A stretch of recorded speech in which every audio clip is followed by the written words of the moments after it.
Hi Queens! Welcome to the Black Woman Build Wealth channel. My name is Sam, and in today's video I'm going to be talking about taxes. And I know I can already hear the voices from here. Taxes, not the most interesting, enticing, sexy topic when you talk about personal finances, but so important. As the say goes, two things are sure in this life: death and taxes.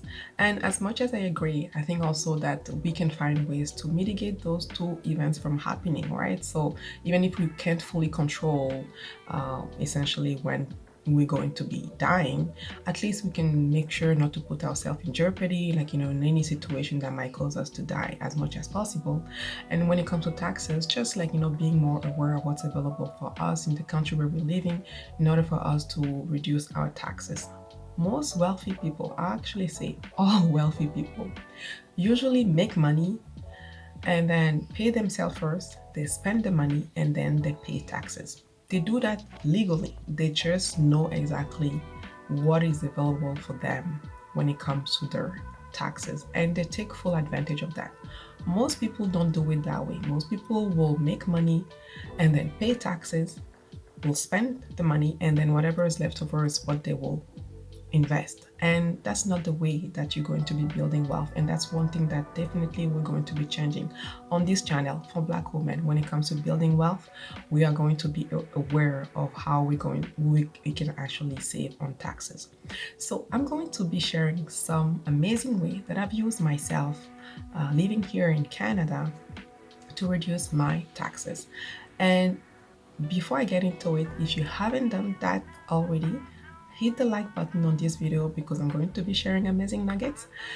And also hit the notification bell, subscribe to the channel so then you know next time that I have a new video out there for you.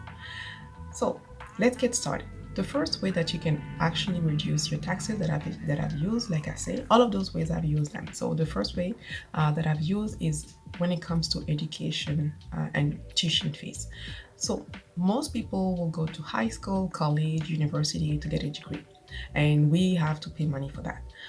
In my situation, when I came to Canada, I was an international student. And international students in Canada and maybe in other countries get to pay much more money for their tuition than Canadian citizens. I think it's like 3, 4, sometimes even 5 times. So as much as it was really a pain going through all of those years of study and having to pay so much money, when I graduated and I started working, I really had that chunk of money that I could leverage to reduce my taxes, and that really lasted for like a few years, and that was really welcome, especially as a new person starting to work. I really wanted to keep as much as possible in terms of my money into my pocket, so that was great. So that's one way. The second way that I've used is we have here in Canada what we call the Registered Retirement Savings Plan, or RRSP. You can have one under your own name or you can have one through your employer. And I have both. But if you have one through your employer, I would strongly suggest that you take advantage of that, because usually when employer have that type of account in place, it's to really keep like motivate their employees to save for their retirement, and they will usually provide like a matching program. I used to work for an employer where they were offering to employees who were saving for their retirement half of what the employee will save. So let's say if I was putting 5% each of my paycheck, if I was putting 5% of my paycheck into the employer RSP account, they will put 2.5. So they will match my 5% with the 2.5. So in total, I was getting 7.5%. So it's amazing because first of all, I don't get to pay any taxes on the 5% that I'm putting, because that's supposed to be tax deductible. But on top of that, I was getting free money from my employer in the tune of half of what I was putting, right? And so when you take the 7.5 at each paycheck and you compound it over so many years until I retire, it is amazing, right? Because that's compound interest doing the best thing that it knows how to do, like, just leveraging time and help the investments grow. So I'll strongly suggest look into that. If you have something through your employer for your retirement and they have a matching program, take advantage of it. If not, you are leaving free money on the table, and that's not something that we do here. We don't leave free money on the table. And so another way, because one thing that I also did still through the registered retirement saving plan with employer, One thing that I had with one of my employers in the past was an employee share purchase program. So it was a public company, and so they were offering to employees to buy the shares at a discount. So let's say if their share was like $100, they were offering the employees to buy that at, let's say, $75. So they're offering 25% discount. Again, that is free money. That is essentially is free money. It's really telling you, if you put this much, we're going to match this much. And of course, it's not you don't get any investment. You'll be getting the shares of that particular company. But I'm hoping that if you're working for that company, you're comfortable enough buying their shares.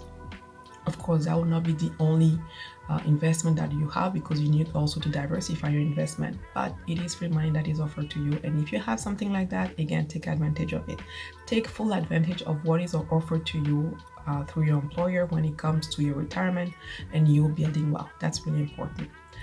And so that's the second way. The third way that I've used myself is moving expenses. At one point, I had to move to get closer to work, and so I had to move over a certain number of mileage. And so everything that I had incurred for moving expenses, like transportation, hiring a moving company, even like renting hotel rooms for a few days until my new place was ready, all of that goes into your moving expenses, and you can use that to reduce your taxes. Of course, that's a one-time thing. That will not be every year. That will be really when the time that you actually move to get closer to work. But it was nice for me to get that break that specific year. And so I want to also put a caveat. Of course, if you get like a refund for your moving expenses, whether it is from your new employer or, like, I guess the new employer, most likely you will not be essentially claiming those moving expenses because you have been refunded for it. So I just want to put an emphasis here. It's really moving expenses that you have paid out of your own pocket. The next way that you can use to reduce your taxes is donations. Canadians, we are very generous. A lot of people that I know support different charities, support different causes financially, they give. And so the government has in place a way for you to get a bit of a tax break by you being so generous, and of course, if you give into what they call qualified charities, then you can also get a bit of a tax break by doing that. So those are really the ways that I have personally used to reduce my taxes. I'm really, like, I used to read a lot about taxes. Now I'm working with a tax specialist, and even if I'm relying on that person, I'm still continuing to read about it. Maybe less right now, because the foundation of my taxes is there, and I have a good grasp of it. But it's good for me to work with a tax specialist, because that person is subject matter expert. So they come in with their expertise, and so there are like other things that maybe I don't have in mind, that they will talk to me about, all to making sure that my taxes are optimized. So, and again, a tax specialist is not only to do your income tax return, but also to work with you on everything that has to do with tax planning. So that person needs to be able to also work with you on tax planning. If not, they're not a tax specialist, for me at least. So that's that. So I'm curious to know if, from your perspective, if you have used any of these ways to actually reduce your taxes. What are other ways that you have used to like get a bit of a break on your taxes? And are you someone who essentially read a lot about taxes, or do you rely on other people to do your whole tax planning and your whole income tax return? And so don't forget to share that in the comments below. And until next time, I wish you an amazing day and keep building wealth.